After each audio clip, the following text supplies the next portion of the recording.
자, 지금 고양 킨텍스에서 열리고 있는 국민의힘 전당대회. 오늘 지도부를 뽑는 이 투표 결과가 방금 전에 발표됐습니다. 속보 보겠습니다. 자, 국민의힘 당대표로 한동훈 후보가 뽑혔습니다. 당선됐습니다. 하나 더 보죠. 자, 한동훈 후보 득표율은요, 62.84%입니다. 84%입니다. 과반 득표를 넘었습니다, 지금요. 자, 지금 현장 연결 좀 해볼까요? 상황으로 바로 갑니다. 한동훈입니다.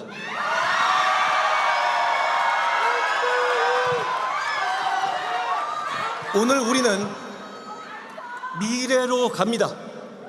변화를 시작합니다. 선택해 주신 그 마음을 잘 받들겠습니다. 제가 잘하겠습니다.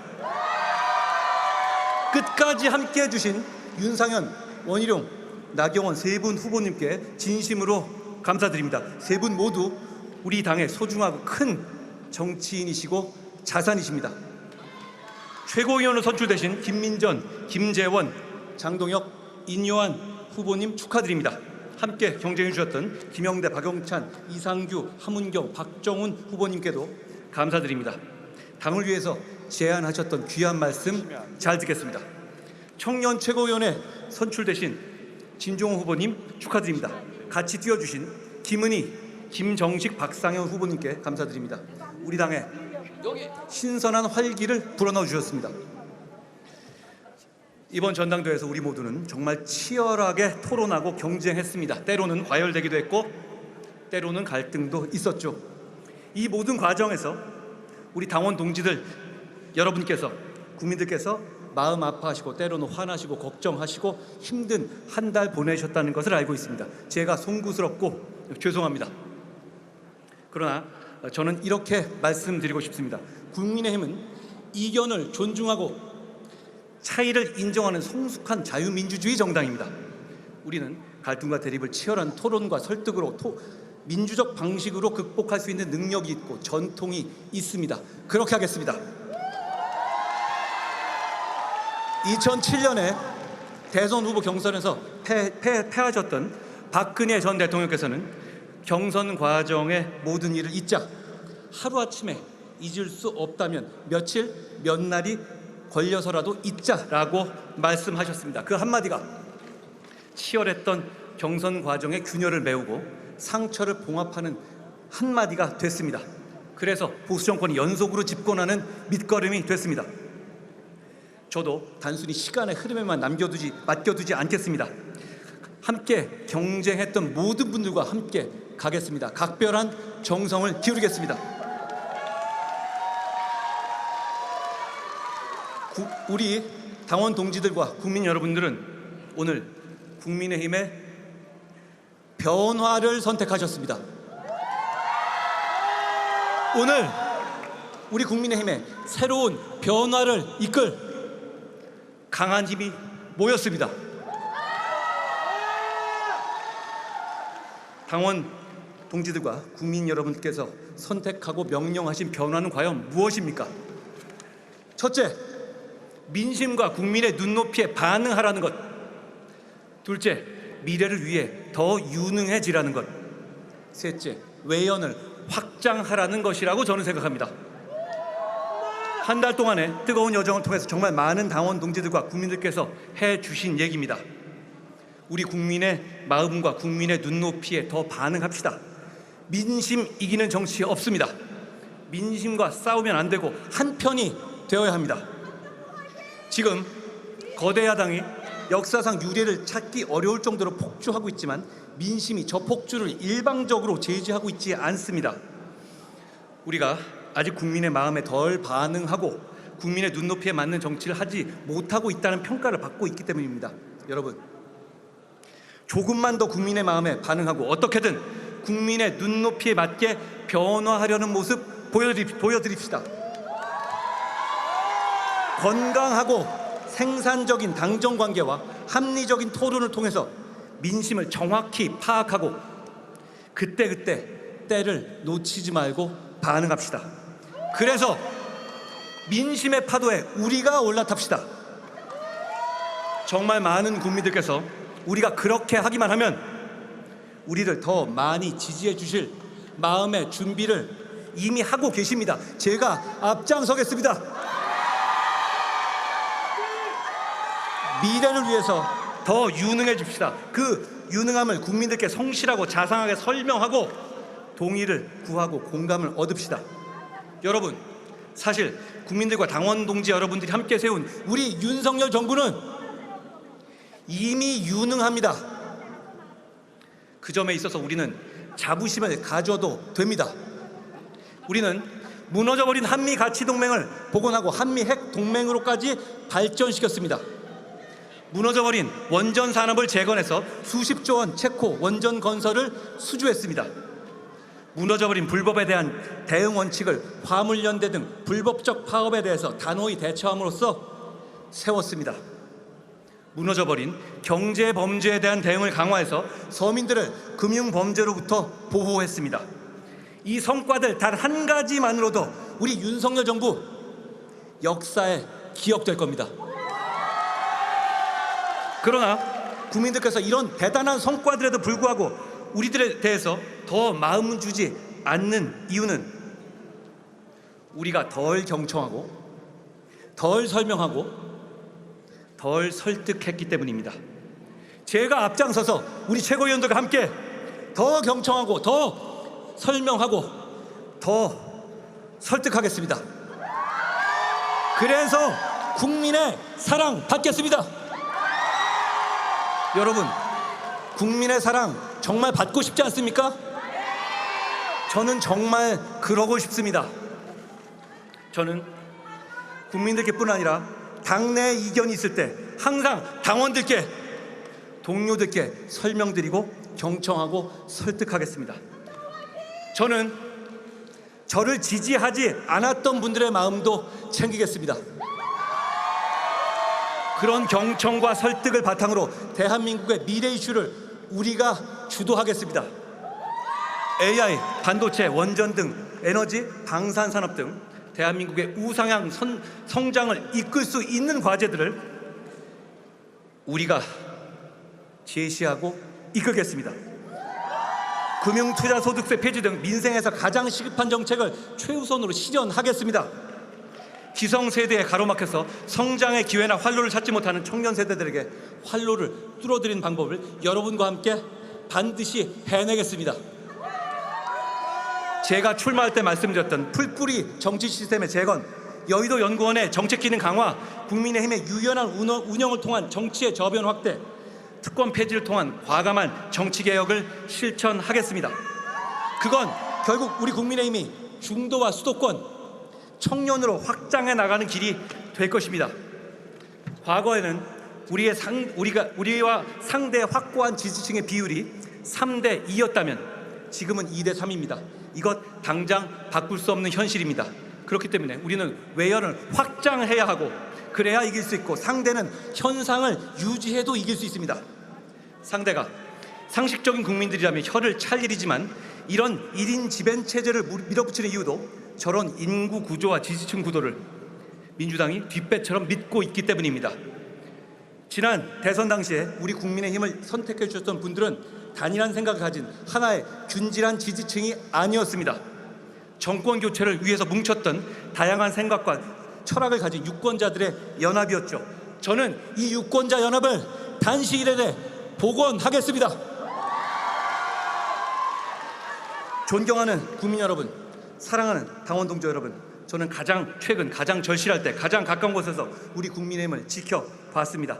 100일 동안의 도약과 추락의 시간을 동시에 겪어봤습니다. 우리는 민주주의를 위협하는 세력에 대해서는 단호하게 대항해서 이기는 정치를 하겠습니다.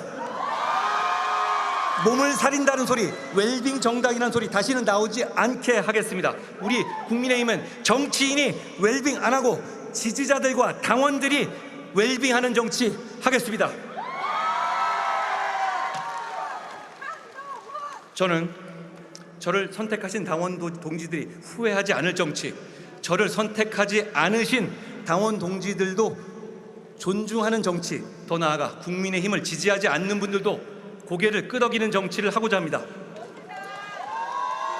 폭풍이 지나가기를 기다리는 일은 옳지 않다.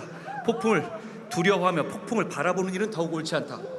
제가 당대표로 있는 한 결코 폭풍 앞에 여러분을 앞세우지 않겠습니다. 제가 새로 선출된 지도부와 함께 스스로 폭풍이 되어 여러분을 이끌겠습니다. 오늘 우리는 폭풍을 뚫고 미래로 갑니다. 미래로 가는 첫날을 당원 동지 여러분과 함께 할 수 있어서 저는 행복합니다. 우리가 바라는 변화의 시작 함께 합시다. 고맙습니다. 변화와 민심에 그 여러분들의 부응하는 한동훈 당대표 시대가 이제 시작됩니다. 황우여 비상대책위원장께서 이제 새로이 당대표가 된 한동훈 새 대표에게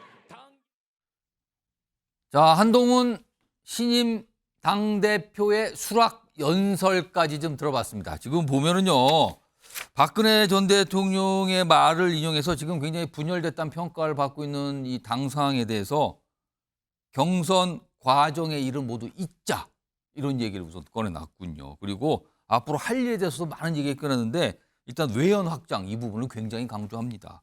그리고 뭐 민심을 이기는 정치는 없다, 이런 얘기도 내놨고요. 그다음에 지금까지 우리 당에 뭐 어떻게 보면 여권 전체에 대해서 평가를 한 것 같은데 덜 경청을 했고 덜 설명을 했고 덜 설득을 했다. 앞으로는 이걸 더 하겠다라는 얘기까지 내놨습니다. 그리고 뭐 지금 정치 지형 구조가 바뀌었다는 설명까지 내놨죠. 그리고 웰빙 정당이라는 소리 더 이상 안 듣겠다. 당원과 지지자가 웰빙해야지 왜 정치인이 웰빙이냐, 이런 얘기까지 꺼내놓고 지금 당 길을 인계 받고 흔드는 모습, 지금 이 전당대 현장인 고향 흥택스에서 그 모습을 보고 있습니다. 당기를 힘차게 흔들었습니다. 그런 모습까지 지금 현장에서 지금 여러분께 생중계로 전해드리고 있습니다. 자, 다시 한번 말씀드리면요, 한동훈 후보가 이제 당대표에 당선이 됐는데요. 득표 숫자를 보면은요, 지금 32만 702표입니다. 그리고 득표율로 따지면요, 62.84%, 과반을 훌쩍 넘겼어요. 그동안 사실은요, 이 경선 과정 막판에 불거졌던 여러 가지 논란들이 있었죠. 그것 때문에 뭔가 분위기가 좀 꺾인 거 아니냐, 이거 과반 못 넘기고 결선으로 가는 거 아니냐, 이렇게 얘기가 나왔지만 완전히 다 빗나갔습니다. 지금 50%를 훌쩍 넘기는 62.84%의 득표율로 새 당대표에 당선이 된 겁니다. 그리고 지금 보시면요, 옆에 지금 같이 당선된 최고위원들 모습을 보이는데 거기에 보시면 장동혁 최고위원, 그다음에 진종호 최고위원 모습 보이거든요. 이 두 인물은 한동훈 대표와 러닝메이트로 좀 출마했다. 뭐 다 이렇게 인정하고 있잖아요, 지금요. 이렇게 또 두 명이 같이 동반해서 당선이 됐고요. 그리고 다른 최고위원은 김재원, 이뇨환, 김민전 최고위원. 이뇨환 최고위원은 원희룡 후보와 러닝메이트로 출마를 했는데 이번에 혼자서 당선이 됐네요, 지금. 4명의 최고위원. 이렇게 동에서 뭐 청년 최고위원까지 지금 5명의 최고위원까지 됐습니다. 자, 현장 영상은 이 정도로 보고요. 중간중간에 더 추가적인 영상이 나오면 그대로 속보로 바로 알려드리도록 하겠습니다. 자, 그러면은 오늘 나온 당대표 득표율 좀 정리 좀 해볼까요? 바로 이렇습니다. 일단 한동훈 후보가 당선됐죠. 62.84. 그럼 2등이 과연 누굴까? 쭉 보니까요. 원희룡 후보 18.85를 기록을 합니다. 그리고 그 다음이 나경원 후보 14.58. 윤상현 후보는 3.74. 원희룡 후보가 2등을 했지만 격차가 많이 나는군요. 한동훈 후보하고는요. 거의 40% 이상, 40%포인트 이상의 격차가 났습니다. 이 얘기 좀 해볼까요? 벌써 뭐 현장 중계 보니까 뭐 시간이 훌쩍 지나버렸습니다. 제가 속도감 있게 좀 패널분께 질문 좀 드려볼게요. 우선 최수영 시사평론가. 네. 사실 이 경선 막판에 문자 파동 불거졌고요. 공소 취소 부탁 폭로성 발언까지 나오면서 한동훈 대표가 굉장히 위기 아니냐 이런 평가 그렇죠. 받았어요 분명히. 그러면서 이거 어대한 흔들흔들하는 거 아니냐까지 얘기가 나왔는데 안 흔들렸어요. 결과적으로는 뭐 과반을 훌쩍 넘기는 득표율로 당선됐거든요. 그러니까 이런 흔들리지 않은 가장 큰 이유 뭐였다고 보십니까? 한마디로 얘기하면은 그 국민의힘 당원들이 이런 논란에도 불구하고 국민의힘은 변해야 되는데 그 변화의 도구로 쓸 사람은 한동훈밖에 없다. 이렇게 결론 내린 것 같아요. 그래서 저는 캠페인 과정을 제가 좀 분석을 해드리면은 사실 이제 원래 1위 후보가 원래부터 어대한이었잖아요. 예. 1위 후보가 우리가 이제 캠페인 효과를 우리가 밴드웨건이라고 그러잖아요. 예. 이제 일종의 이제 말하자면 북치고 가면 사람들이 많이 몰려서 대세론 형성한다 해서 이제 그게 밴드웨건인데 그러면 이제 약자에게 주어지는 이제 약간의 이제 인센티브가 뭐냐면 언더독 효과입니다. 언더독은 이제 그 이른바 이제 그 투견 싸움에서 아래 깔려 있는 약자 개를 응원한다는 그 심리에 생긴 게 언더독 효과인데 예. 이 강자인 한동훈 후보는 심지어 약자 후광 효과인 언더독까지 같이 누린 거예요. 어차피 대세론에 편승해서 가는데 원희룡 후보 측 혹은 나경원 후보 측에서 공격했던 이른바 뭐 그러니까 문자 답신 안 한 거, 그다음에 그 이른바 댓글팁 논란, 그다음에 마지막에 주어졌던 그 공소 취소 논란, 이 모든 것들이 한동훈 후보를 공격하는 소재로 쓰여져 있는데 심지어 그것을 당원들이 약자 한동훈이 받아들여야 하는 숙명으로 받아들인 거예요. 그러니까 밴드웨건과 언더독 효과가 동시에 한 후보에게 투영됨으로써 60% 이상이라는 완전한 그 대세론을 이뤄냈다. 저는 한마디로 그렇게 평가하겠습니다. 성치훈 민주당 정책위 부의장 나와 계신데요. 그러니까 대세론에다가 언더독 효과, 대세론과 언더독이 같이 갈 수 있는지 모르겠지만 이번에 같이 갔다는 거예요. 지금 최수영 평론가의 분석은 그렇게 돼. 두 가지가 합쳐졌다. 그래서 지금 저 결과가 나왔다는 건데 지금 한동훈 대표가 얻은 득표율 62.84%.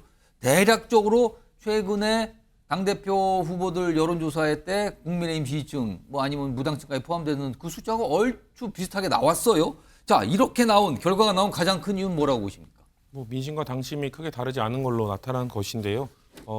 사실 한동훈 위원장이 그 4.10 총선을 대표한 이후에 예. 4월 11일 날 사퇴하지 않았습니까? 예. 4월 11일 날은 한동훈 전 위원장이 오늘날 한동훈 그 차기 당대표로 될 가능성은 사실상 0%였습니다. 그리고 이 뒤로 오늘 7월 23일까지 거의 100일이 조금 넘었는데요. 예. 하루에 거의 1%씩 당선 확률이 올라가서 이제 100%에 달해서 오늘 이제 당선이 된 것 같은데 근데 그 과정 그래서 언더독이라는 표현을 쓰신 것 같아요. 처음에는 사실상 될 수 있는 가능성이 0%였거든요. 근데 그 한동훈 전 위원장에게 초반에는 이제 나올까 말까 하는 얘기가 나오니까 총선 패김 거의 독박론. 그러니까 모든 책임은 한동훈에게 있었다라고 못 나오게 하려고 몰아가는 분위기가 있었죠. 그때부터 예. 약간 동정 여론. 민주당에서조차도 아니 이번 당연히 패배를 이끌었던 수장은 당연히 책임이 있지만 예. 그 당시에 총선 패배의 책임은 가장 큰 책임은 윤석열 대통령에게 있다라고 민주당에서 계속 주장했었거든요. 근데 그것을 뭔가 윤석열 대통령은 책임이 없고 다 한동훈 탓이다 이런 식으로 몰아가다 보니 동정론이 생기면서 점점 들끓는 여론들이 뭔가 모이게 된 것인데 사실 이번 선거에서 제가 한국 정치사에서 볼 수 있는 네거티브란 네거티브는 다 나온 것 같습니다. 근데 하지만 거기에 유효타가 없었고 사실상 자책골만 있었다. 왜 그러냐면 이제 한국 유권자들이 뭔가 네거티브에 대해서 내로남불일 경우에는 이제 인지를 안 합니다. 예. 이걸 효과가 없습니다. 왜냐하면 한동훈 위원장에게 공격하는 거 보면 다 뭔가 그 원희룡 후보나 나경원 후보, 뭐 다른 후보들도 다 흠이 있는데 예. 흠이 있거나 아니면 책임이 한동훈 후보에게만 있는 게 아닌데 다 그걸 뭔가 혼자만의 책임으로 몰아가다 보니까 그 유권자들이 느끼기에 국민의힘 지지자, 보수층 지지자들이 느끼기에는 이거는 조금 내로남불인데라고 느끼면서 예. 전혀 효과가 나타나지 않았던 것으로 보이고요. 뭐 아무래도 지금 단성된 직후기 때문에 야당의 입장에서 또 뭔가 하고 싶은 말이 많지만 오늘은 그래 축제 날이니까 좀 정리를 하되 대신 마지막에 그 윤석열 대통령도 사실 당선됐을 때 당선 소감 때 예. 야당과 협치를 하며 잘 풀어가겠다고 하셨거든요. 근데 그 뒤의 모습은 우리가 지금 보고 있는 정치가 실종된 모습이기 때문에 부디 내부 정리도 잘 하시고 야당과의 협치도 잘 이끌어 나가는 그런 여당의 대표가 되기를 좀 기원합니다. 자, 한동훈 당대표가 어대한 분위기를 그대로 결과로 얻은 이 오늘 결과에 대해서 좀 분석을 좀 해봤고요. 다음은 아까 잠깐 속보로도 말씀드렸는데 오늘 같이 지도부를 구성한 최고위원들도 뽑혔거든요. 어떤 분들인지 다시 한번 좀 화면으로 보겠습니다. 5명이 오늘 선출된 거예요. 장동혁 의원, 김재원 전 의원, 이노환 의원, 김민전 의원, 진정우 의원. 여기서 보면은요.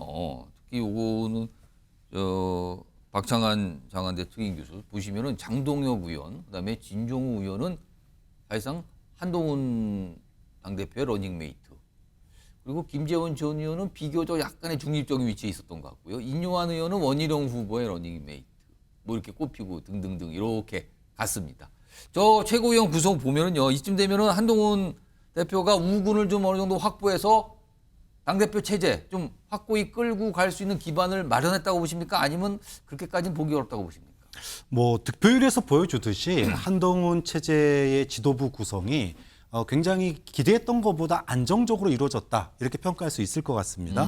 왜냐하면 이 기준점이 되는 게 지난 그 이준석 체제를 붕괴시켰던 케이스가 있잖아요. 예. 그러니까 최고위원들을 선출직 최고위원들 가운데 다수를 이제 사퇴를 시켜가지고 아예 지도부를 갖다 공중분해시켰는데 이거를 막으려면은 최고위원 중에 최소 2명을 확보했어야 됐거든요. 그런데 지금 우리 결과에서 보시다시피 최고위원 가운데 장동혁 후보가 친한계 후보였습니다. 예. 러닝메이트였는데 1등을 했어요. 1등입니다. 그리고 청년 최고위원회 진종호 후보도 1등을 했습니다. 예. 압도적인 표차로 1등을 했어요. 그럼 수석 최고위원을 확보했다는 거예요. 그렇죠. 이렇게 보면은 뭐 그다음에 이제 지금 최고위원 중에 사실 딱 봐서 친윤 뭐 이렇게 딱 얘기할 수 있는 유일한 후보는 사실 인유한 후보밖에 없습니다. 아, 여성 최고위원인 김민전 후보 같은 경우에는 중립을 선언했었고요. 그다음에 김재원 후보 같은 경우에도 뭐 사실 2등을 깜짝 2등을 했는데 예. 최고위원 가운데서 어떻게 보면 뭐 관록의 힘을 보여줬습니다만 예. 그래도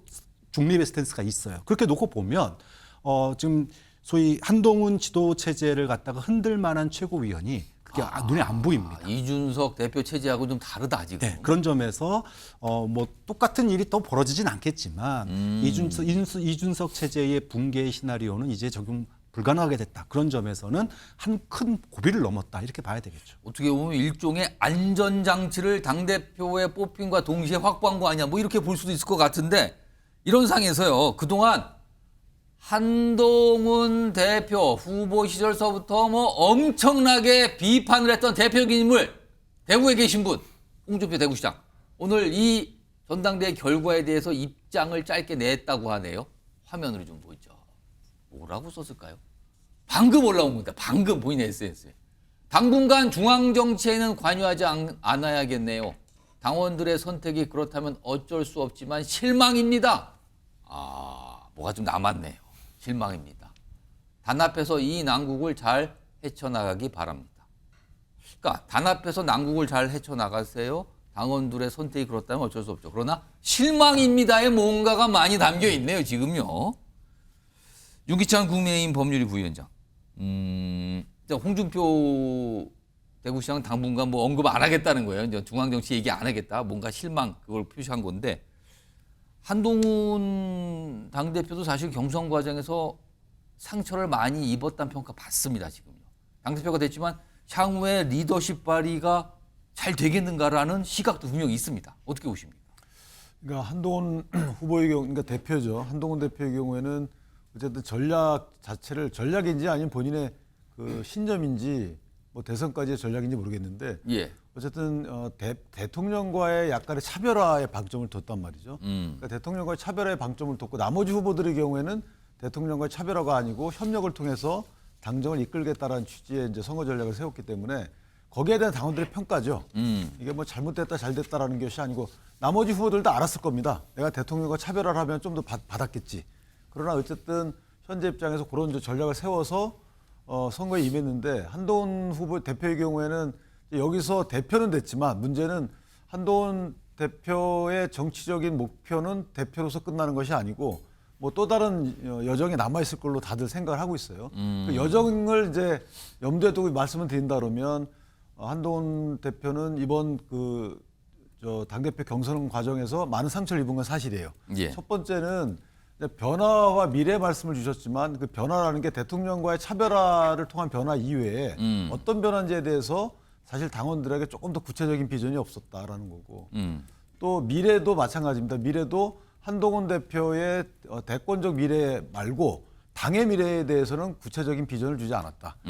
이제 이 두 가지에 대해서 사실은 이제 당대표 1년 남짓이잖아요. 예.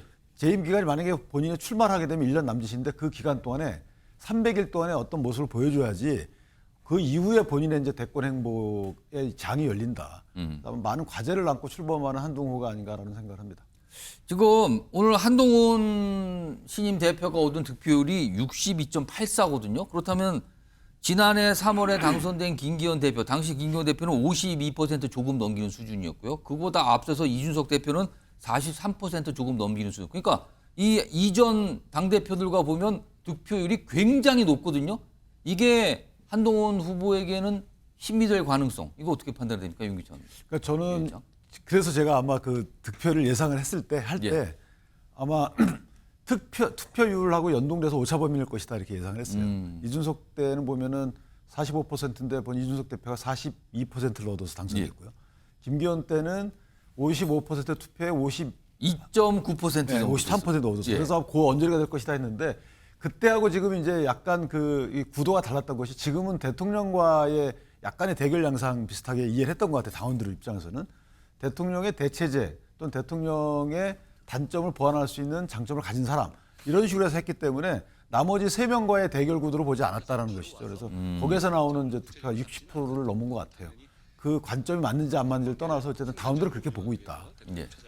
그렇게 생각합니다. 알겠습니다. 지금 화면으로 한동훈 새 대표 얘기 나가거든요. 지금 현장에서 기자들의 질의응답을 지금 바꾸는 모습인데 뭐 물도 들이키면서 뭔가 열심히 설명을 좀 하고 있어요. 지금 전당대 현장에서 기자들 질문을 받고 뭔가 계속 얘기를 좀 하고 있습니다. 자, 그리고요. 시청자 여러분께 하나 알려드릴 게 있는데요. 뉴스와이드가요. 지금 기자들의 현장 질의응답이 끝난 뒤에 곧바로 뉴스와이드가 현장을 연결해서 한동훈 새 대표를 인터뷰할 예정입니다. 지금 시간은 아직 미정이지만요. 지금 현장에서 저 상황이 좀 끝나면요. 뉴스와이드가 단독으로 여러분께 한동훈 후보 인터뷰를 지금 전해드릴 예정입니다. 현장에서 지금 준비를 하고 있습니다. 자, 일단 좀 기다려 보고요. 저 상황은요. 뭔가 열심히 웃으면서 뭐 설명을 하고 있네요. 자, 이런 가운데 오늘 당대표가 안 되신 3분이 있잖아요. 낙선자 3분이 있습니다. 뭐 그동안 엄청나게 치열한 과열이란 소위까지 들어가면서까지 경쟁을 벌이고 뭐 공세도 펼쳤는데 득표차가 많이 났네요. 지금 보니까요. 이 3분. 그럼 앞서서 이 오늘 낙선된 3명 뭐 여러 가지 얘기 그리고 호소도 하고 약간 공세도 했어요. 그 얘기 좀 영상으로 한번 묶어봤습니다. 보시죠. 그때 민주당이 빠루 들고 들어왔잖아요.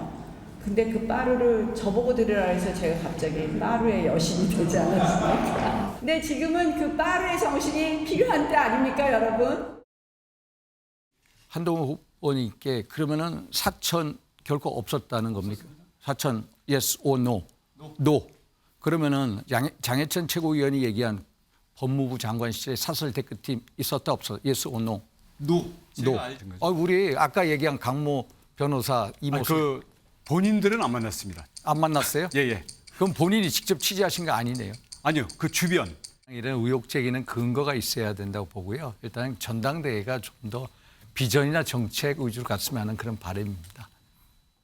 제 처가 상징입니다. 관여된 게 어떤 부분인지 말씀해 주셔야죠. 제가 특정인은 아직 지명하지 않았습니다. 뭐 증거 조작하실 겁니까? 다 부인할 거 아닙니까? 그래서 저는 자 그만두시고 객관적인 당무 감찰을 좋습니다. 통해서 밝히자. 좋습니다. 자, 저런 모습들이 이제 경선 과정에 있었죠. 자, 그러면은요. 여기서 이 패널 네 분께 좀 질문을 좀 드려봐야겠네요. 뭔가 쓰시는 건데 화면에 있습니다. 질문이요. 자, 여당 당대표 낙선한 3분 계시잖아요. 근데 이 3분 낙선했지만 그래도 정치적으로는 굉장히 득을 본 분이 있다면 누구일까? 그리고 낙선과 동시에 굉장한 타격을 받은 인물이 있다면 누굴까를 써주시는 겁니다. 이름을요. 문제는 그겁니다. 이득을 본 낙선 후보와 굉장한 타격을 입은 낙선 후보가 있다면 누굴까를 각각 쓰시는 겁니다. 쓰셨으면 들어주세요. 자, 일단 4분이 쓰셨는데요. 이게 겹치는 것도 있고 안 겹치는 경우도 있는데 뭐 아예 없다고 쓰신 분도 있는데 지금 없다는 거는 윤기찬 위원장인데 마지막으로 한번 보고요.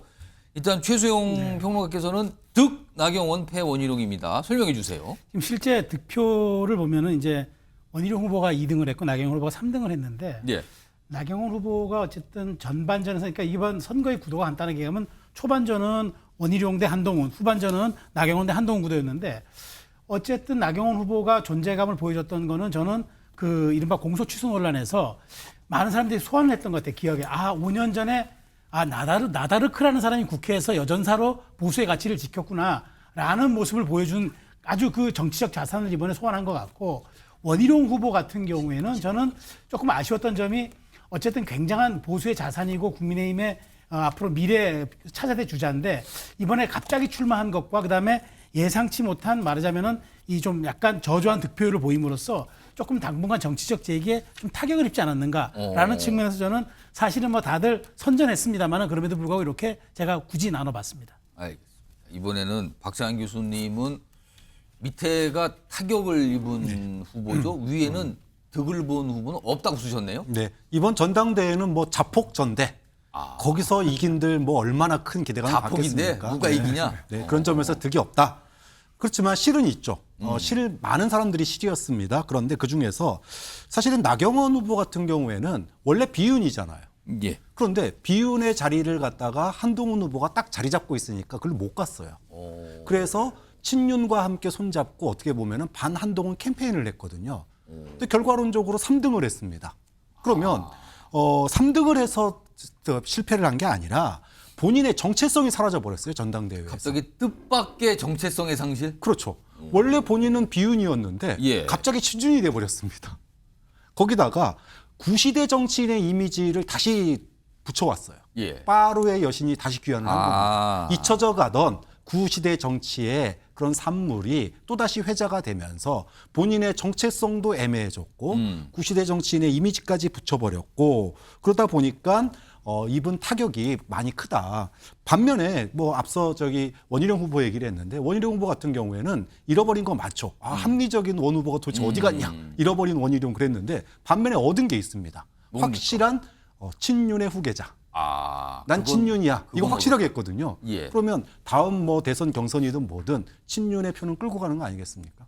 알겠습니다. 이번에는 성추윤 부의장께서는 윤상현, 원희룡. 근데 원희룡 후보 이름을 아주 점점 작아지겠어요. 일부러 그러신 건가요? 예, 의도한 겁니다. 네. 그럼 점점 글자가 작아져요. 예. 예. 그러니까 하락세를 말씀드리려고 표현한 거고요. 예. 윤상현 후보는 득표율은 가장 낮았죠. 근데 우리가 방금 앞에 또 공교롭게 보여준 싱크 영상들을 봤을 때 그거에 대해서 그 다른 후보들의 네거티브에 대해서 뭔가 이건 문제가 있다라고 생각하는 거는 같이 문제 제기를 하면서도 뭔가 이건 좀 아니다. 원희룡 후보의 네거티브에 대해서는 이런 문제 제기는 근거를 갖고 해야 된다라고 제동을 건다던가 예. 나경원 후보가 뭐 본인이 법무부 장관이었다면은 이런 공소 취소 거절했을 것인가? 그거에 대해서는 나도 그렇게 찬성하진 않았을 것 같다라든지 뭔가 제3자가 볼 때 가장 상식적인 대응을 했던 분이거든요. 그렇기 예. 때문에 뭐를 득했냐? 저는 한동훈의 팬덤이 혹시나 나머지 후보들이 뭔가 다른 선거, 한동훈 후보가 붙지 않는 다른 선거, 뭐 광역단체장 선거든 다양한 당내 경선들이 있겠죠. 그런 선거에 나왔을 때 저는 윤상현 후보에 대해서는 한동훈 팬덤이 전 지지를 해줄 거라고 봅니다. 그 정도의 소득이 있었다. 왜냐하면 경쟁을 하면서 그래도 상식적인 대응을 했다는 경쟁자라는 이미지를 갖고 갔기 때문에 예. 그런 측면에서 이득을 본 것이고 원희룡 후보는 25년 전에 구태 정치인들에 맞섰던 소장파 원희룡이 25년 뒤에 이제 위치가 바뀌었다. 소장파에 맞서는 구태 정치인으로 이미지가 확보의 전당대회였다고 보고요. 그렇기 때문에 원희룡 글쎄요, 저는 친윤 쪽에 아니면 윤석열 뭐 대통령실 쪽에 뭐 지지를 받는 정치인이 됐을지 모르겠는데 예. 국민들로부터 멀어진 정치인이 되지 않았나 이렇게 평가하고 싶습니다. 그래서 윤상현 후보는 그냥 똑같이 썼는데 원희룡 후보는 글자가 작아지게 저렇게 썼다는 입체적인 분석을 해주셨군요. 마지막으로 윤기찬 부위원장은 그냥 없다.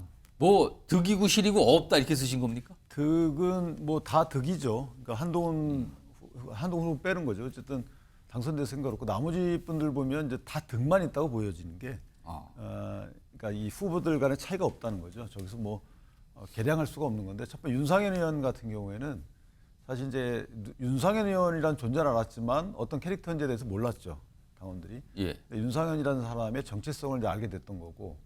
그다음에 나경원 의원은 많이들 알았는데 어쨌든 이번에 전사로서 뭔가 여러 가지도 뭐 언행에 불편한 언행도 있었지만 사실은 가장 큰 두각을 나타내는 건 나경원 의원으로 보여지고 원희룡 장관에 대해서 혹평들을 하시는데 물론 볼 때는 불편한 점도 있어요. 그리고 예. 도덕적 부분에서 근거 없이 왜 의혹 제기하지? 좀 섣부른 거 아니야? 이런 부분도 있는데 이게 결국 따지고 보면 각인이 됩니다, 사람이. 그래서 예. 정치적 자산은 다 얻어가는 거다. 그래서 이거를 손해를 본 사람은 없는 거죠, 결과적으로. 그다음에 득본 사람은 우열도 없는 거예요. 저것이 나중에 어떤 식으로 작용할지는 정치 환경에 따라 달라집니다.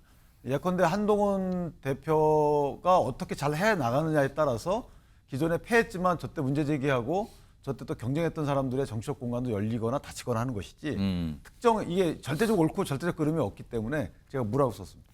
알겠습니다. 약간 비슷한 듯도 하면서 또 다른 분석들을 했습니다. 알겠습니다. 낙선한 본인들은 좀 무슨 생각을 하고 있을까? 이것도 좀 궁금한데 아직까지 어떤 설명이나 영상이 들어오진 않고 있네요. 이것도 준비가 되면 좀 전해드리도록 하죠. 지금 한동훈 신임 대표는 계속 지금 현장에서 질의응답을 계속하고 있는데 그 영상 좀 한번 불러와서 볼까요? 이번 조사 방식과 절차가 적절했다고 보시는지, 만약에 아니라면 어떤 추가적인 조치가 필요하다고 보시는지 궁금합니다. 그동안에 이 조사가 미뤄지던 것을 영부인께서 결단하셔서 직접 대면 조사가 이루어졌잖아요. 그러니까 검찰이 공정하고 신속하게 결론을 내야 한다고 생각합니다. 다만 검찰이 수사 방식을 정하는 데 있어서 더 국민의 눈높이를 고려했어야 한다고 저는 생각합니다. 네, 마지막 질문 받겠습니다. 마지막 질문 해주실 분은 저기 손 드신 하늘색 와이셔츠 입은 기자님. 대표님 당선 축하드립니다. 아시아투데이 고맙습니다. 박용훈 기자라고 합니다. 그 야당이 다수 의석을 이용해 각종 법안 처리를 시도하고 있고 여당은 다시 한번 플리버스터를 대비하고 있습니다. 그 더불어민주당 이재명 후보가 당대표로 유력한 상황에서 이 부분 좀 어떻게 이야기를 풀어갈 계획인지 여쭙고 싶습니다. 지금 여러분 집권 여당이 소수당이었을 때 꼭 좋은 정치를 못하지는 않았습니다. 좋은 정치를 하고 좋은 성과를 냈던 적도 있었죠. 결국 그건 집권 여당이 민심과 한편이 됐었을 때였습니다. 저는 그렇게 변화할 것이고 그렇게 변화해서 지금 저렇게 한마디로 막 나가고 있잖아요. 저런 부분들을 민심과 함께 제지하고 심판하고 평가받을 것이라는 말씀을 드립니다. 네, 시간 관계상 오늘 기자회견은 여기서 마치도록 하겠습니다. 수고해 주신 기자 여러분 대단히 감사합니다. 고맙습니다. 자, 질의응답이 저걸로 맞춰졌고요. 다시 한번 말씀드리면요. 잠시 뒤에 뉴스와이드가 현장을 연계해서 단독으로 한동훈 신임 대표와 인터뷰를 진행할 예정입니다. 자, 기다려 주시면요. 한동훈 후보께 여러 가지 질문을 좀 드려볼 겁니다. 자, 이와 관련해서 지금 오늘 윤석열 대통령도 전당대회에 참석을 했습니다. 그리고 축사를 했죠. 그리고 오늘 결과가 발표가 되기 전에 후보들과 인사도 하고 악수 나눈 모습이 있었어요. 그 영상 좀 확인해 보겠습니다. 여러분들이 대통령께 격려와 응원의 메시지를 보내면서 이제 한동훈 후보를 만나고요. 윤상현 후보, 그다음에 나경원 후보, 원희룡 후보를 지나 함께 자리. 3일 오늘 이 전당대회가 단결과 통합의 새 역사를 여는 자리로 기록될 것이라고 저는 믿습니다. 우리는 한 배를 탄 운명 공동체이고 우리는 하나입니다. 당 정의 원팀이 되어 오직 국민만 바라보고 일할 때 국민들께서도 더 큰 힘을 우리에게 실어 주실 것입니다. 자, 방금 전에 한동훈 대표가 질의응답과 한 얘기, 지금 귀를 잡는 얘기를 꺼냈어요. 한동훈. 지금 최근에 있었던 김건희 여사에 대한 검찰의 이 수사. 근데 그 방식과 관련해서 국민 눈높이 고려해서 했다. 이거 문제 제기를 한 거네요, 지금요. 그렇다면 이것은 현 이원석 검찰총장의 생각과 거의 비슷하다고도 볼 수 있는 상황입니다. 그러면 이것은 지금 대통령실이 그동안 이게 뭐가 문제냐라는 그런 취지의 입장을 관계자에 내놨거든요. 그거와는 다른 얘기를 지금 질의응답을 통해서 한 것 같습니다. 유기전 부위원장? 이렇게 되면요. 가뜩이나 경선 과정에서 윤석열 대통령과 한동훈 대표는 관계가 좀 멀어졌다.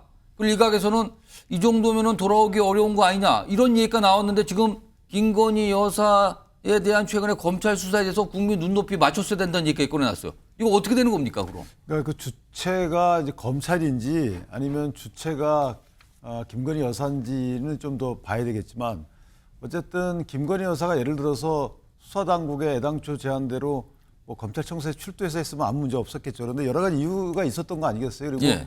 이게 최초의 대통령 배우자의 직접 수사였고 그리고 이전에 전직 영부인 같은 경우에도 제3의 장소에서 조사를 한 적이 있단 말이죠. 예. 여러 가지 고려했을 때 저 부분에 국민적 감정선에 분명히 부합하지 않는 부분이 있지만 현실적으로 불가피했다고 볼 여지도 없잖아 있단 말이죠.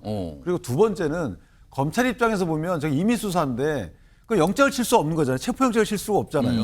그러니까 조율에다가 실무자 입장에서 보면 어쩔 수 없이 이렇게 그 제3의 장소에서 했다. 그것에 대한 검찰총장인 비판이 저는 비판받아야 된다고 보는 것이지. 왜냐하면 자, 실무자들이 문제가 만약 실무자들은 검찰청사 와서 조사받아야 됩니다 네. 이렇게 얘기했는데 차장검사나 검사장이 중앙지검장이 아니다 그냥 여기 제3의 장소에서 예. 해라 이렇게 했으면 그 문제가 돼요. 그런데 지금 실무자가 반발하잖아요. 검찰총장의 얘기에 대해서. 실무자가 현실적으로 어쩔 수 없이 이렇게 우리가 조사를 잘 했는데 여기에 대해서 뭐 중앙지검장이나 1사 차장이 압력을 간 게 없다는 거잖아요. 아직까지는. 그러면은 그렇다면은 이거는 실무자들에 대해서 칭찬을 해줘야 되는 거 아닌가. 현실적 한계를 불구하고 오래 걸린 수사를 지금 다 해낸 거잖아요. 그런데 검찰총장은 그 장소 때문에 왜 거기서 했는지 그거 하나 때문에 이게 특혜고 원칙에 맞지 않는 수사고 이렇게 단정을 해버린 거잖아요. 저는 그래서 한동훈 대표 입장에서 보면 그 다만은 뺐어야 된다고 생각해요. 오늘만큼은.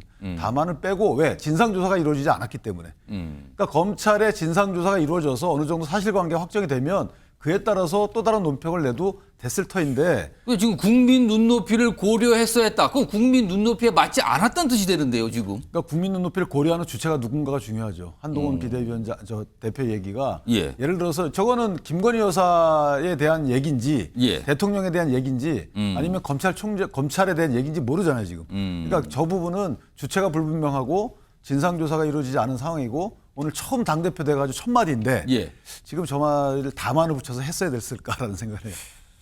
자, 성시윤 부의장 어떻게 보십니까? 지금 한동훈 새 대표가 김건희 여사 수사 이거 조사받은 요 사안과 관련해서 국민 눈높이 얘기를 했단 말이에요.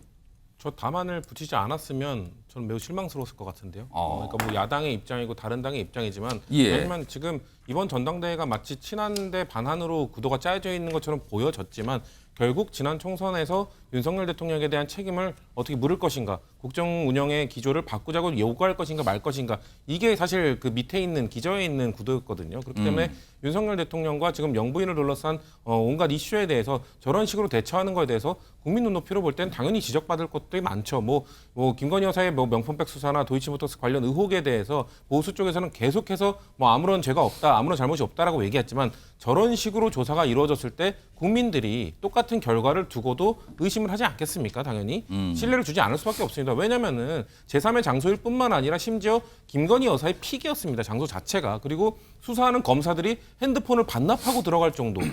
자신들이 익숙하지 않은 장소에 핸드폰까지 반납하고 들어가서 과연 제대로 된 수사를 했겠느냐라는 의혹이 있을 수밖에 없고 야당의 입장에서는 당연히 그걸 지적할 수밖에 없습니다. 그렇기 때문에 국민들이 볼 때는 그거에 대해서 의구심을 가질 수밖에 없기 때문에 한동훈 지금 당대표는 아마도 김건희 여사, 그거를 픽한 김건희 여사에 대한 정무적 판단이나 그거에 굴복한 검찰에 대한 지적을 둘 다 한 것으로 보이기 때문에 글쎄요 저는 출발치고는 타당의 입장이지만 국민들이 느낄 때 한동훈 후보에 대해서 기대를 하고 있던 중도층에게는 어필할 수 있는 발언이 아니었나라고 저는 느껴집니다.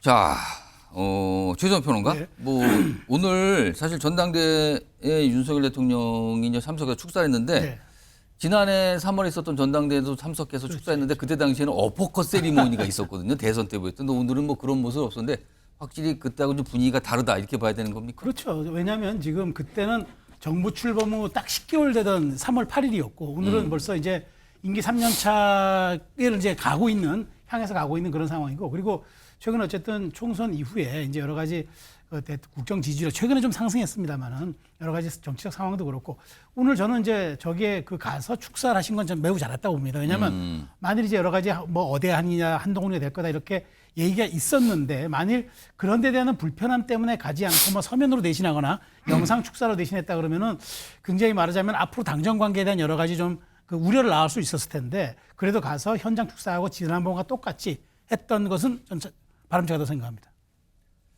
자, 일단 그러면 분위기가 그때하고는 좀 사뭇 달랐다 그 말씀인데 네. 그렇다면은 여러 가지 사항을 좀 감안했다 그 소리네요, 네, 지금요. 그렇습니다.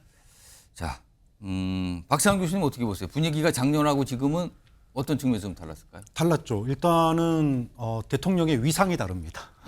작년에는 뭐 당원들이 똘똘 뭉쳐서 윤석열 정부의 성공을 위해서 뭐 이준석 끌어내리는 한이 있더라도 이 친윤 체제를 구축하자. 여기에 당원들이 똘똘 뭉쳐준 거 아닙니까? 대통령 화답하듯이 전당대회에 가서 어퍼컷 세러머니도 하고 그리고 김기현 대표 당선될 때까지 기다렸다가 같이 축하하는 그런 자리까지 했었어요. 그런데 오늘은 축사만 하고 그냥 갔단 말이에요. 그리고 축사의 내용도 세 가지로 요약됩니다. 무너진 나라 다시 세웠다. 할 일 많은데 야당이 발목 잡는다. 우리는 운명 공동체니까 원팀으로 잘해나가자. 근데 이 마지막 말에 뼈가 들어있어요. 예. 그럼 운명 공동체라는 건 뭐냐 하면은 뭐 나 죽으면은 니들도 안 죽을 것 같아? 이 얘기거든요, 사실은. 그런 점에서 오늘 대회를 끝까지 하지 않은 것이라든지 그리고 원팀 이걸 굉장히 강조를 했습니다. 운명 공동체 이 부분은 차별화에 대한 경고를 남기고 한 거다. 좀 그런 점에서 지금 상황이 얼마나 위태위태한지 그런 반증이라고 봅니다. 알겠습니다. 자, 지금 현장 연결해서 한동훈 국민의힘 신임 당대표와 인터뷰 좀 진행해 볼 예정인데요. 지금 현장에서 준비 중입니다. 그 내용 좀 보겠습니다. 자, 현장 연결해 보죠. 자, 한동훈 국민의힘 신임 당대표 지금 나와 계신데요. 우선 당선 축하 말씀 드리겠습니다. 고맙습니다.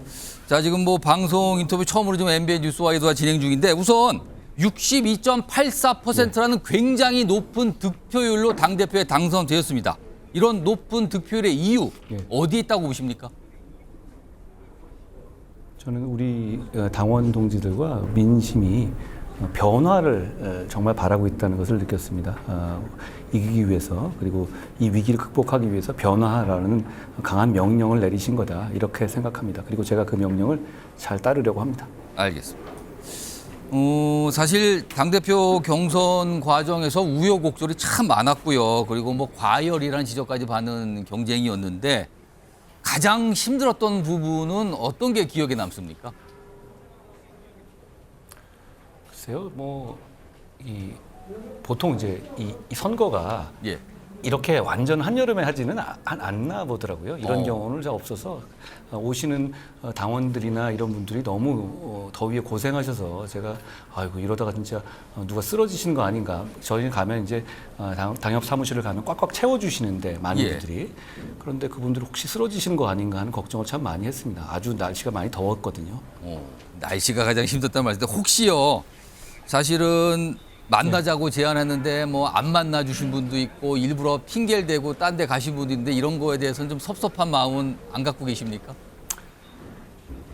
그것도 의사표시의 방법이잖아요. 또 우리는 민주주의 사회고 의사표시라는 방법은 다양한 게 있습니다. 저는 기회가 되면 또 뵙고 싶습니다. 아, 그렇습니다. 오늘 사실 앞서서도 저 방송에 전해들었는데 홍준표 대구시장이 특히 대표적인 인물인데 앞으로 중앙정치에 관해서는 언급을 안 하겠다고 또 입장을 냈더군요. 근데 만나자는 제안을 또 다시 한번 하실 의사는 하나씩 있으십니까? 입장을 내시니까 제가 못 봤습니다. 저는 많은 분들과 만나고 싶어요.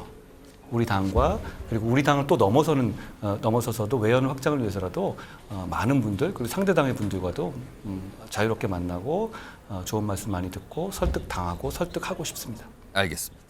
지금 전 당대표가 되셨으니까 지금 과제가 뭐 눈앞에 많이 보인다 많은 분들이 그런 말씀 하시는데 무엇보다도 전당대회 이 경쟁 과정에 드러난 약간 분열상을 수습해야 된다. 많은 분들이 이구동성 말씀하시는데 어떤 방안을 좀 갖고 계십니까?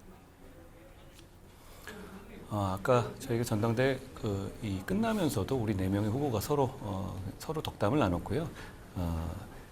굉장히 경륜이 있는 정치인들이시고 우리는 목표가 완전히 같습니다. 윤석열 정부 성공시켜서 정권 재창출하자는 같은 목표를 가진 사람들이기 때문에 선거 과정에서 있었던 어떤 이 과열된 면들은 저는 금방 해소될 수 있다고 생각합니다. 저희는 모두 그 점에서 선의를 가진 사람들이기 때문입니다. 예. 그럼 이와 관련해서 조금 더 구체적인 질문 드리면요. 혹시요 지금 경쟁을 벌였던 3명의 후보 가운데 오늘 낙선하신 3명의 후보 가운데 앞으로 주요 당직이나 역할을 제안하고 싶은 후보가 혹시 있습니까? 저희는 지금 108석의 소수 정당이고요. 그리고 경륜 있는 사람들 모두가 모여서 싸워도 싸워야만 하는 상황입니다. 저는 모든 분께 함께 하자고 말씀드릴 생각입니다. 알겠습니다. 사실 오늘 윤석열 대통령도 전당대회에 참석해 축사도 하고 뭐 아까 악수도 하고 이런 모습이 있었는데요. 사실은 지금 정치권 안팎에서는 한동훈 대표와 윤석열 대통령의 관계에 대해서 걱정하는 목소리가 분명히 존재합니다. 일각에서는 윤석열 대통령과의 관계가 돌이킬 수 없는 상황으로 간 거 아니냐라는 시각도 분명히 있는데 이에 대해서는 어떤 생각이십니까? 제가 경선 과정에서 여러 차례 설명드렸고요. 그 부분에 대해서 걱정하실 일이 아니다라는 판단을 하셨기 때문에 민심과 당심이 저를 압도적으로 지지하신 것 아니겠습니까? 목표가 완전히 같습니다. 윤석열 정부를 성공시켜서 정권을 재창출하는 겁니다. 목표가 같은 사람들끼리 그 목표를 향해서 협력하고 토론하고 정답을 찾아가는 과정을 여러분께 보여드리겠습니다. 사실은 이 당대표 경선 과정에서 다른 후보로부터 굉장히 많은 압박과 공격의 대상이 된 게 국민의힘 자체의 최혜병 특검법을 추진하겠다, 발의하겠다 이 얘기를 출마 선언 때 한 이 지점이었거든요. 지금도 이 특검법, 국민의힘 자체의 특검법을 추진한다는 구상은 지금도 유효한 겁니까? 근데 제가 그거를 그 제안을 안 했다고 제가 공격을 받지 않았을까요? 어차피 이렇게 압도적으로 먼저 치고 나가는 후보를 향해서는 여러 가지 공격이 있기 마련이잖아요. 저는 뭐 그럴 수 있다고 생각하고요. 다만 이 최혜병 특검 관련해서 제3자 특검을 제가 말씀드렸잖아요. 예. 거기에 관해서 저희가 상당한 돌파구를 만들어냈다라고 생각해요. 그 이후에 상황도 많이 바뀌었죠. 이재명 대표가 정면으로 제가 말한 제3자 특검을 거부했잖아요. 이런 상황도 그렇다면 우리 입장에서는 이 진실을 규명하는 것에 반대한다는 어떤 오해를 벗어날 수 있는 기회가 됐고요. 제가 당대표가 됐으니 이제 당 내부와 잘 논의해서 진행하겠습니다. 알겠습니다.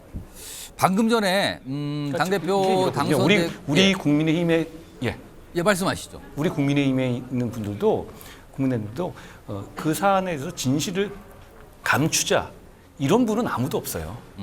그리고 이 사안을 계속 안고 있으면서 정치적으로 에너지를 소모하자라고 생각하시는 분도 아무도 없습니다. 예.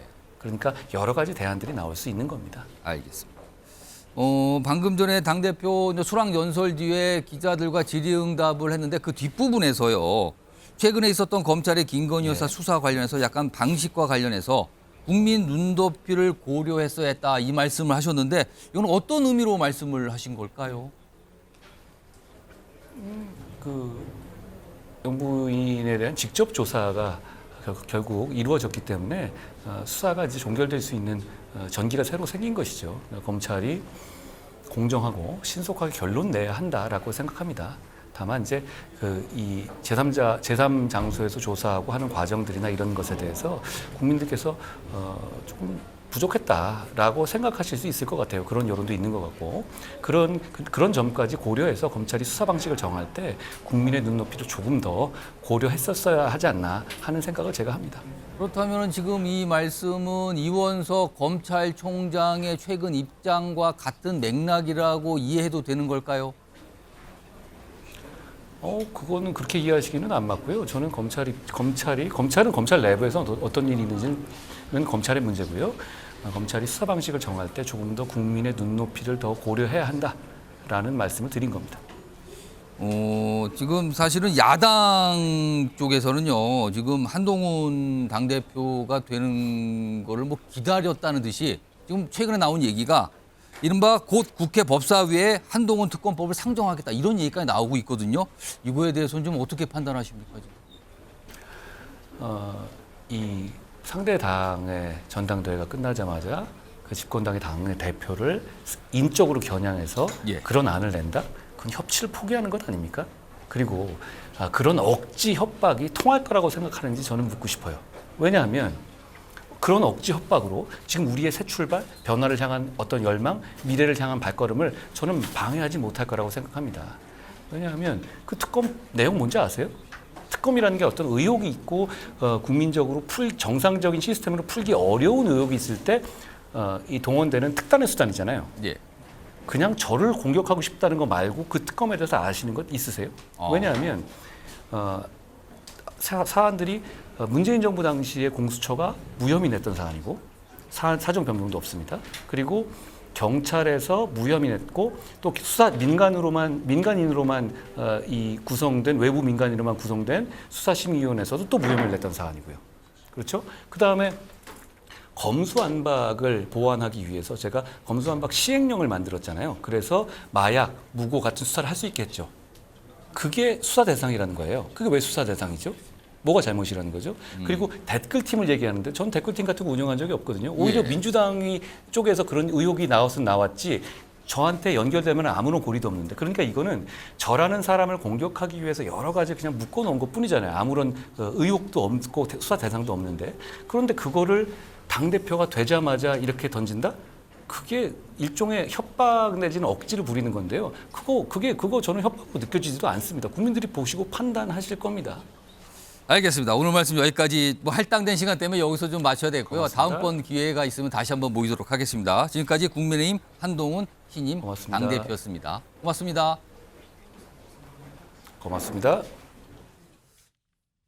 여러 가지 좀 약간 귀를 잡는 듯한 얘기. 아까 저 막 기자 질의응답 때 마지막에 나왔던 이 김건희 여사 검찰 수사 관련해서 지금 방식의 문제에 대해 조금 아쉽다는 얘기까지 좀 하셨거든요. 그리고 아까 제가 추가 질문으로 뭐 이원석 검찰총장과 같은 생각의 맥락으로 이해도 했는데 그건 약간 다르다. 그건 검찰 쪽의 얘기긴 하지만 전체적으로 보면 좀 뭔가 아쉽다라는 얘기를 꺼내놨거든요. 요거 제가 박정환 교수님하고 최선 평론가께 한 3, 40초씩 들어볼까요? 박정환 교수님 어떻게 들으셨습니까 이거? 네, 아쉽죠. 많은 국민들이 의아해합니다.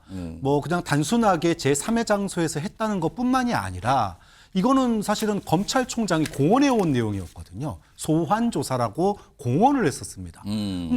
검찰총장이 국민들에게 약속을 한 건데 검찰이 약속을 어긴 거예요. 대국민 약속을 어긴 겁니다. 두 번째, 검찰이 도대체 검사들이 쪽팔리지 않습니까? 아니 조사하러 가는데 휴대폰 반납하고 또 피의자가 나 중단할래 그러면 언제든지 중단한다는 약속을 하고 조사를 들어갔습니다. 이게 무슨 조사입니까? 역대 피의자 중에 그런 조사 받은 대한민국 국민이 있습니까? 단 한 명도 없습니다. 과거 대통령 영부인들도 피의자도 아니고 참고인 조사 받을 때도 검찰 소환 조사 받았습니다. 그런데 지금 김 여사는 참고인도 아니고 피의자예요. 검찰 유례 수사 역사상 이런 사례가 없었습니다. 좀 그런 점에서 국민들 눈높이에 맞지 않는다. 뭐 사실을 사실대로 얘기하는 뭐 한 대표의 얘기가 저는 뭐 너무나 상식적인 얘기다라고 봅니다. 저는 좀 정치적 레토릭으로 봐요. 그러니까 수사의 말로 봐요. 왜냐하면 지금 앵커가 그런 질문했잖아요. 그렇다면 그 이원석 총장과 같은 입장이냐 했다니까 그건 다르다. 왜냐하면 사실 한동훈 대표 입장에서는 지금 여러 가지 이런저런 여론이 있으니까 그걸 내가 이제 설득, 경청 이런 차원에서 내가 이렇게 전달하는 것뿐이고, 한동훈 대표도 검사하지 않았습니까? 우리가 그러잖아요. 흔히 기자는 기사로 얘기하고 검사는 공소장으로 얘기한다. 결국 이제 어떤 조사를 했고 어떻게 해서 여기에 대해서 검찰 공소를 통해서 이걸 입증할 문제지 거기에 대해서 논하는 건 더 이상 왈가왈부 안 하는 게 좋겠다. 저는 그래서 정치인의 수사 혹은 레토릭으로 이해합니다. 지금 보면 인터뷰 때 얘기했죠. 영부인에 대한 직접 조사, 제3의 장소 조사 이거 부족한 점이 있다. 이런 맥락의 설명을 좀 해놨습니다. 그리고 뭐 몇 가지 좀 중요한 얘기들도 많이 있었어요. 그리고 윤석열 대통령과의 관계 이거는 뭐 크게 문제가 없는 거 아니냐. 아까 저 질문이 제가 돌이킬 수 없는 관계로 간 거 아니냐 이런 시각이 존재하는데 어떤 입장에 대해서는 크게 문제가 없고 뭐 노력하겠다 이런 취지의 성공에 대해서 뭐 노력하겠다 이런 취지의 얘기를 좀 꺼내놨습니다. 그리고 본인과 관련된 거죠. 한동훈 특검법 지금 야당에서 지금 추진하고 있는 거예요. 이거에 대해서는 뭐 여러 가지 자세한 설명을 좀 하면서 약간 해명을 하는 듯한 발언도 좀 있었습니다. 자, 굉장히 많이다. 지금 다른 영상들이 좀 들어온 게 있으면 확인해 볼까요? 지금 속보 영상들이 계속 준비가 돼 있는데 오늘 낙선자들의 어떤 영상도 좀 있네요. 확인해 보시죠. 이번 전당대회는 좀 힘들었어요.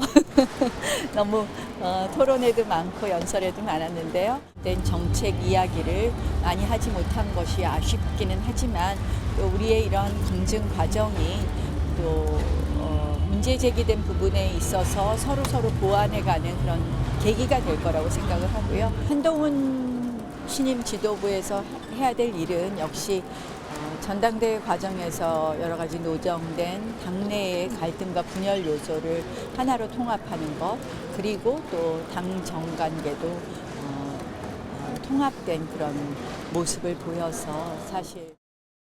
자, 지금 낙선자들의 어떤 설명들이 계속 나오겠죠. 뭐 속보 들어온 대로 전해드리고요. 그리고요, 오늘 전당대회에서요, 뭐 이런 일이 다 있었네요. 이게 약간 해프닝이라고 볼 수도 있는데, 약간 많은 분들이 뭡니까? 이 발언은요? 이런 반응을 낳은 얘기가 있었어요. 좀 들어보시죠.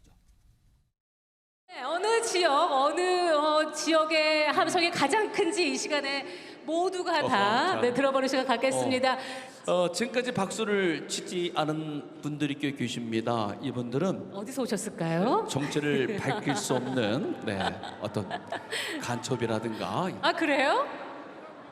전라북도 따로 해야 되나요? 그래요? 네, 한 번에. 네. 전라북도 박수 쳐보시죠. 어머, 정말 많이 오셨군요. 아, 정말 감사해요. 자, 그리고 이게 논란이 되니까 또 사과를 또 뒤늦게 좀 했다고 하네요. 성추인 부의장. 약간 해프닝성 같은데 어떻게 들으셨습니까? 해프닝이라고 치기에는 우리나라 정치의 가장 뼈아픈 부분인 지역주의를 저렇게 건드린 건데요. 박수를 어디는 많이 쳐도 왜 안 치냐 약간 이런 얘기를 하면서 나온 것 같은데요. 저 현장에서 박수 치지 않으면 간첩이다. 그러면서 전라북도 따로 해야 되냐. 국민의힘 전당대회인데 전라북도를 따로 박수를 치도록 구분을 해야 되냐 이 말 아닙니까? 그러니까 매우 잘못된 발언이고요. 글쎄요, 뭐 현장에서 바로 사과를 했다고 하지만 저 사회를 보는 두 분이 한 분 정도는 전 제지를 할 줄 알았는데 오히려 두 분 다 한 분은 간첩, 한 분은 전라북도 또 해야 되냐 이러면서 오히려 부추기는 모습을 보이면서 이런 거에 대한 문제의식이 너무 없구나라는 말씀을 드릴 수밖에 없을 것 같고 아마 글쎄요 한동훈 신임 당대표가 저 부분에 대해서도 아마 입장을 표명하지 않을까요? 그런 것들이 아마 앞으로의 정치를 어떻게 풀어갈 것인지를 보여주는 첫 사례가 되지 않을까? 뭐 이거에 대해서 계속 뭐 물건 늘어지기보다는 또 좀 명백한 그래도 전북 도민들이 상처를 받았지 않겠습니까? 그러니까 그런 거에 대한 사과를 받아내는 것으로 이거는 일단락하는 것도 괜찮을 것 같습니다. 근데 제가 혹시 오해 있을 것 같아서 그런데 예, 용기상 이제 국민의힘 전당대회에서 뭐 전라북도를 따로 떼야 하냐 이런 취지가 아니고 아마 전라도가 있었겠죠. 근데 그 중에 이제 뭐 그 전라북도를 별도로 호명 안 하니까 이제 호응을 안 했기 때문에 거기에 대해서 한 멘트여서 저게 이제 뭐 국민의힘 전당대회 그러니까 보수 성향이기 때문에 이런 개념으로 언급한 게 아니라는 거고 또 하나는 저게 나온 김명찬 씨 등은 저게 이제 직업적 그 안내 보는 사회 보는 사람이기 때문에 뭐 저는 실수를 한 것 같은데 어쨌든 잘못됐죠. 그러나 저게 어떤 전당대회와 연관된 실수는 아니라는 점 그다음에 해명을 해드립니다. 알겠습니다. 설명까지 좀 자세히 해주셨습니다. 자, 다음 주제로 넘어가 볼까요? 방금 전에 한동훈 신임 당대표가 언급한 내용과 좀 관련이 있네요, 지금요. 보시죠.